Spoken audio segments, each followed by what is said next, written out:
مساء الخير. في ظل الاحداث اللي بتحصل دلوقتي ما بين ايران واسرائيل انا مستغرب من كذا حاجه. اول حاجه العيال الممحونه اللي بتطلع تقول لك الحرب هتقوم قبل ما تجوزها على اساس انها تكمل معاك ومش هتسيبك وتروح لابن خالتها اللي عايش في الخليج يا فقير. وبعدين معلش سؤال عشان حضرتك تبين قد ايه انت بتحبها. انا كمان عايز اتكاثر بس مش هعمل زيك.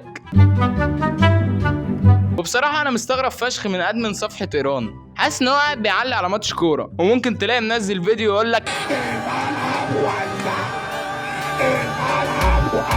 ولو حد عايز ينتحر يستنى شويه عشان خلاص كلنا هنروح سوا عشان ما يروحش لوحده يعني. وصعبان عليا العيال اللي لسه مولوده اللي هو يعني انا لسه طازه في الدنيا ليه يا اولاد. طب فكروا معايا ايه اجمد حاجه ممكن تحصل في نهايه العالم؟ لا فكروا معايا، انا مش عارف ايه اجمد من ان العالم ينتهي. حاجه جامده فشخ بصراحه. الموضوع ان العالم ينتهي ده حاجه فجره، وفكره اني مش هشوف بني ادمين تاني دي حاجه جامده قوي. انا هروح بقى اشوف ابو لهب وفرعون وبتاع واقول لهم هنا انا جيت عشان بشتم في فيديوهاتي وبعمل تيت قال ايه الناس مش هتعرف يعني. وتقريبا احنا هيحصل لنا زي اليابان والصين كده. والله ما عارف الفرق بينهم بصراحه، كلهم بياكلوا صراصير وشعر باط يعني. المهم اجمد حاجه هتحصل ان عينينا هتبقى ضيقه. الموضوع جامد فشخ يعني، مش هنشوف بعض كويس ما عادش هيشوفوا حد.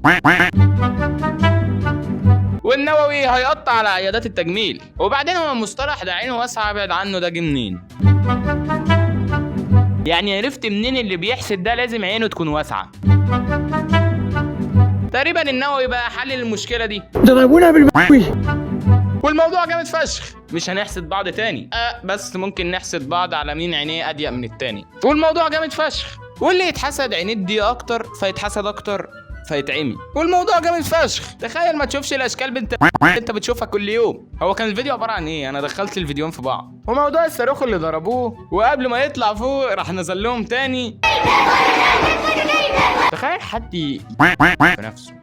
ايه اللي انا بقوله؟ الموضوع جامد فشخ. المهم ان قبل نهايه العالم لو في مهله يعني انا هعمل كل حاجه كنت عايز اعملها وما قدرتش. هعمل حاجات مجنونه فشخ حرفيا. هعمل بودكاست مع مجنون شارعنا واللي بيمشي ملط في الشارع.